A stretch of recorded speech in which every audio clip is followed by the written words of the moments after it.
भारत के उत्तर में वाक़े शवालिक पहाड़ी सिलसिले की एक बुलंद चोटी पर एक लकड़ी के बने पुराने से घर में एक बुजुर्ग साधु वेदनाथ अकेला रहता था। सुबह का वक्त था। जैसे ही साधु वेदनाथ अपने आश्रम से बाहर निकला, उसने देखा कि सामने एक निहायत खूबसूरत और नौजवान लड़की पहाड़ की ऊंचाई पर खड़ी है, जहां नीचे हजारों फुट गहरी खाई थी। यह मंजर इतना चौंका देने वाला था कि वेदनाथ बेहिस होकर उसकी तरफ दौड़ पड़ा। अभी वो लड़की नीचे छलांग लगाने ही वाली थी कि अचानक साधु वेदनाथ ने पीछे से आकर उसके बाजू पकड़ लिए और उसे अपनी तरफ खींच लिया। लड़की ने झटके से साधु को पीछे धकेल दिया और गुस्से से बोली, तुमने मुझे रोकने की जुर्रत कैसे की? तुम होते कौन हो मेरी जिंदगी में दखल देने वाले? वो दोबारा आगे की तरफ बढ़ी, जैसे छलांग लगाने वाली हो। साधु वेदनाथ एक बार फिर लपका और इस बार और भी मजबूती से उसका हाथ पकड़ लिया। लड़की ने पूरी कोशिश की खुद को छुड़ाने की, मगर साधु ने इस बार उसे जाने न दिया। नरमी से साधु ने कहा, आखिर ये क्या कर रही हो? मुझे बताओ तो सही, शायद मैं तुम्हारी कुछ मदद कर सकूं। लड़की ने आंसू भरी आंखों से कहा, तुम क्या मेरी मदद करोगे? मुझे घर से निकाल दिया गया है, मेरे पास न ठिकाना है न कोई सहारा। साधु कुछ देर तक उसे खामोशी से देखता रहा, फिर उसके हाथ की कलाई पकड़कर बोला, चलो मेरे साथ आओ। लड़की घबरा कर बोली, कहाँ? साधु ने बस इतना कहा, आओ तो सही। वो लड़की का हाथ थामे कुछ कहे बगैर नीचे उतरते पहाड़ी रास्ते पर चल पड़ा। लड़की बार बार कहती रही, मेरा हाथ छोड़ो, तुम कहाँ ले जा रहे हो? मुझे बताओ तो सही। मगर साधु खामोश रहा, बस उसका हाथ थामे आगे बढ़ता रहा। कुछ देर के बाद वो दोनों उस लकड़ी के घर के दरवाजे पर पहुंचे। साधु ने दरवाजा खोला और लड़की को अंदर ले जाने लगा। लड़की बोली, यह कौन सी जगह है? ये किसका घर है? तुम मुझे यहाँ क्यों ला रहे हो? साधु ने अंदर जाकर उसका हाथ छोड़ा और दरवाजा बंद करके अंदर से कुंडी लगा दी। लड़की घबरा गई और जोर से बोली, ये क्या कर रहे हो? दरवाजा क्यों बंद किया? मुझे यहाँ क्यों ले आए हो? बोलते क्यों नहीं? साधु चुप रहा, बस उसे खामोशी से देखता रहा। फिर अचानक दरवाजा खोला, बाहर निकला और बाहर से भी कुंडी लगा दी। लड़की ने चीखते हुए दरवाजा पीटना शुरू कर दिया। राधिका जोर से चीखी, तुमने मुझे अंदर क्यों बंद किया है? कहाँ जा रहे हो? मगर साधु वेदनाथ ने एक भी बात का जवाब न दिया और खामोशी से पहाड़ों की तरफ चढ़ता चला गया। अब रात हो चुकी थी। राधिका उस वीरान लकड़ी के घर में अकेली थी। सारा दिन वो दरवाजा पीटती रही, आवाजें देती रही, मगर कोई सुनने वाला न था। बाहर अंधेरा गहरा होता जा रहा था। अचानक दरवाजा खुलने की आवाज आई। वो दौड़कर दरवाजे की तरफ गई तो देखा साधु वेदनाथ अंदर दाखिल हो रहा है। राधिका ने गुस्से में कहा, तुमने मुझे यहाँ क्यों लाया? सारा दिन बंद करके कहाँ चले जाते हो? साधु वेदनाथ उसके करीब आया और निहायत सुकून से बोला, धीरज रखो, इस घर को अपना ही घर समझो। आज के बाद तुम मेरे पास ही रहोगी, तुम्हें कहीं और जाने की जरूरत नहीं है। उसकी आंखों में एक अजीब सी चमक थी, जैसे दिल में कुछ और ही चल रहा हो। राधिका ने हिचकिचाते हुए कहा, मैं तुम्हारे साथ कैसे रह सकती हूँ? मुझे तो मेरे अपने घर वालों ने निकाल दिया है, तुम मुझ पर इतनी मेहरबानी क्यों कर रहे हो?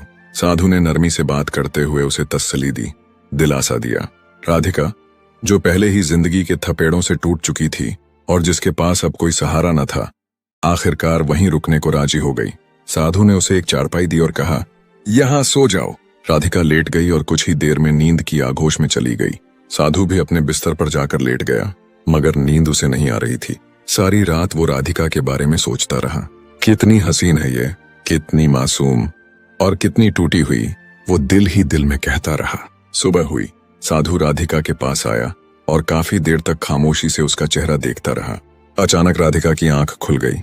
उसने चौंक कर फौरन अपनी चादर संभाली और हैरान होकर बोली, क्या हुआ? आप क्या करने आए हो? साधु ने नरमी से कहा, सुबह हो गई है, जाग जाओ। राधिका उठकर बैठ गई। तभी साधु दरवाजे की तरफ गया, बाहर निकला और दरवाजे पर बाहर से कुंडी लगा दी। राधिका पीछे से आवाज देती रही, दरवाजा पीटती रही, दरवाजा खोलो, कहाँ जा रहे हो? मगर साधु कुछ न बोला। वो पहाड़ों की तरफ खामोशी से चढ़ने लगा। दिन ढल गया, रात का अंधेरा फिर से छा गया। राधिका घर में तन्हा बैठी रही, खामोश, बेबस और टूटती हुई। अचानक दरवाजा खुलने की आवाज आई। राधिका दौड़ती हुई गई और देखा कि साधु वेदनाथ घर में दाखिल हो रहा है। राधिका ने गुस्से में उससे कहा, ये क्या कर रहे हो? मुझे दिन भर इस वीरान घर में कैद करके चले जाते हो और कुछ बताते भी नहीं। साधु उसे खामोशी से देखता रहा, फिर धीरे से बोला, कहीं नहीं गया था, बस एक जरूरी काम अधूरा रह गया था, उसे पूरा करने गया था। राधिका ने हैरत भरी निगाहों से उसे देखा। साधु ने कहा, जाओ अपने बिस्तर पर लेट जाओ। राधिका अपने बिस्तर पर लेट गई, मगर नींद नहीं आ रही थी। उसके जहन में यही सवाल गर्दिश कर रहे थे कि साधु रोज कुछ न कुछ अजीब हरकतें क्यों करता है, कहीं ये सब कोई चाल तो नहीं। इसी सोच में उसे नींद आ गई। साधु भी अपने बिस्तर पर लेट गया और जल्द ही सो गया। लेकिन आधी रात के वक्त राधिका को महसूस हुआ कि जैसे कोई उसके करीब है। उसने हल्की सी आंख खोली तो देखा कि साधु वेदनाथ उसके सिरहाने खड़ा है। साधु काफी देर तक उसे खामोशी से देखता रहा। फिर उसने आहिस्ता से कुछ पढ़ा और राधिका पर फूंक मार दी। राधिका कुछ न बोली और सोने का नाटक करती रही, लेकिन वो अंदर ही अंदर सब कुछ देख और समझ रही थी। सुबह हुई तो साधु राधिका के पास आया और उसे जगाया। राधिका उठकर बैठ गई। साधु बोला, चलो बाहर चलते हैं, थोड़ी हवा में घूम लें। राधिका, जो पहले ही बहुत डरी हुई थी और साधु की हरकतों पर शक करने लगी थी, फौरन बोली, नहीं, मैं कहीं नहीं जा रही। मगर साधु ने जबरदस्ती उसका हाथ पकड़ा और उसे खींचते हुए पहाड़ की तरफ ले गया। पहाड़ों पर चढ़ने के बाद साधु ने कहा, यहाँ इस जगह पर उल्टा लेट जाओ। राधिका चीख कर बोली, क्या तुम पागल हो? कभी मुझे घर में बंद कर देते हो, कभी पहाड़ पर ले जाकर कहते हो सीधी लेट जाओ, अब उल्टा लेटने को कह रहे हो। ये सब क्या है? तुम मुझे कुछ बताते क्यों नहीं? साधु सख्त लहजे में बोला, मैंने कहा है ना, उल्टा लेट जाओ। राधिका बोली, मैं हरगिज उल्टा नहीं लेटूंगी। तुम मुझे पागल लगते हो, ये किस किस्म की हरकतें करवा रहे हो? साधु कुछ लम्हे खामोश रहा, फिर बोला, ये सब तुम्हें जल्द ही समझ आ जाएगा, बस मेरी ये आखिरी बात मान लो। इस पहाड़ पर उल्टा लेट जाओ। राधिका बोली, क्या समझ आ जाएगा? उल्टा लेटने का मतलब क्या है? बहुत ही अजीब बात है ये। साधु संजीदगी से बोला, ये भी एक राज है जो मैं तुम्हें अभी नहीं बता सकता, लेकिन इतना जान लो कि तुम्हारे लिए यही बेहतर है। राधिका साधु वेदनाथ की बातें हैरत से सुनती रही, फिर थके लहजे में बोली, चलो ठीक है, अब और क्या कर सकती हूँ, ये बात भी मान लेती हूँ। राधिका पहाड़ की उसी ऊंची चोटी पर उल्टा लेट गई। साधु बोला, अपने हाथ पैर बिल्कुल सीधे रखो और अपनी आंखें बंद कर लो। राधिका ने वैसा ही किया। अचानक साधु उसके करीब आकर बैठ गया। उसने कुछ पढ़ा और राधिका पर फूंक मार दी। फिर वो बोला, अब खड़ी हो जाओ, लेकिन अपनी आंखें बंद ही रखनी है। राधिका ने हैरत से पूछा, अब क्या करने लगे हो? आंखें क्यों ना खोलूं? साधु ने सिर्फ इतना कहा, बस आंखें नहीं खोलनी तुमने। राधिका उसी पहाड़ की चोटी पर आंखें बंद किए जमीन से खड़ी हो गई और साधु आहिस्ता आहिस्ता पहाड़ से नीचे उतर गया। अपने आश्रम वापस आकर बिस्तर पर लेट गया। काफी देर गुजर गई। राधिका आंखें बंद किए खड़ी रही, फिर आहिस्ता से आवाज लगाई, क्या हुआ? मैं आंखें खोल लूं? लेकिन कोई जवाब न आया। आखिर उसने आंखें खोल दी। वहां कोई न था। राधिका गुस्से से चीखी, ये साधु ठीक नहीं है, मैंने क्यों उस पर एतबार किया? अब उसके साथ रहना बिल्कुल दुरुस्त नहीं। ये जरूर पागल है या उसके इरादे ठीक नहीं। वो वहीं जमीन पर बैठ गई और साधु का इंतजार करने लगी। रात हो गई। उसी रात साधु दोबारा पहाड़ की चोटी पर चढ़ आया और राधिका के पास पहुंचा। राधिका ने उसे देखा तो गुस्से में बोली, तुम मुझे यहाँ छोड़कर फिर से चले गए थे, आखिर तुम ये सब कर क्यों रहे हो? मुझसे क्या चाहते हो? मुझे सच सच बताओ। साधु कुछ लम्हे खामोशी से उसकी आंखों में देखता रहा, फिर बोला, 2 दिन मैंने यहाँ गुजारे और 2 दिन तुमने। अब आखिरी रात है। ये आखिरी रात हम दोनों को इसी पहाड़ पर साथ गुजारनी होगी। राधिका हैरत से बोली, क्या इस पहाड़ पर? तुम्हारे साथ? क्यों? तुम ठीक तो हो? ये कैसी बातें कर रहे हो? तुम्हारे इरादे क्या हैं? मुझे तो सब कुछ बहुत अजीब लग रहा है। साधु संजीदगी से बोला, बस आखिरी रात, अगर हमने ये रात यहाँ साथ गुजार ली तो सब कुछ ठीक हो जाएगा। मेरी बात मान लो। राधिका झुंझलाकर बोली, क्या ठीक हो जाएगा? तुम मुझे शुरू से कुछ नहीं बता रहे। तुम्हारे इरादे मुझे बिल्कुल भी ठीक नहीं लगते। या तो तुम पागल हो या मुझे पागल बना रहे हो। राधिका थके हुए लहजे में बोली, अब मुझे इस पहाड़ की चोटी पर रात को रोक कर क्या करने वाले हो मेरे साथ? साधु वेदनाथ बोला, सब कुछ समझ आ जाएगा, बस ये एक रात गुजार लो। राधिका, जो पहले ही साधु की रोज की खामोशी, अजीब हरकतें और इजरार से परेशान थी, आखिरकार बोली, ठीक है, मैं आज की रात यहाँ गुजार लेती हूँ, लेकिन सुबह मैं तुम्हारा आश्रम छोड़कर चली जाऊंगी। अब मजीद तुम्हारे साथ नहीं रह सकती। साधु वेदनाथ ने हल्की मुस्कुराहट के साथ कहा, ठीक है, आज की रात तो गुजारो, लेकिन अगर तुमने ये रात मेरे साथ यहाँ गुजार ली तो फिर तुम खुद ही मुझे छोड़कर नहीं जाओगे। राधिका चौंक गई। ये क्या अजीब बातें कर रहे हो? तुम्हारे इरादे ठीक है ना? साधु ने आहिस्ता से कहा, वो तुम्हें रात को समझ आ जाएगा। फिर वो जमीन पर लेट गया और बोला, जैसे मैं लेटा हूं तुम भी ऐसे ही लेट जाओ। राधिका थोड़ा झिझकी, लेकिन जमीन पर लेट गई। साधु ने कहा, आंखें बंद करो और सो जाओ। राधिका ने आंखें बंद की और कुछ देर में नींद आ गई। साधु भी वहीं सो गया।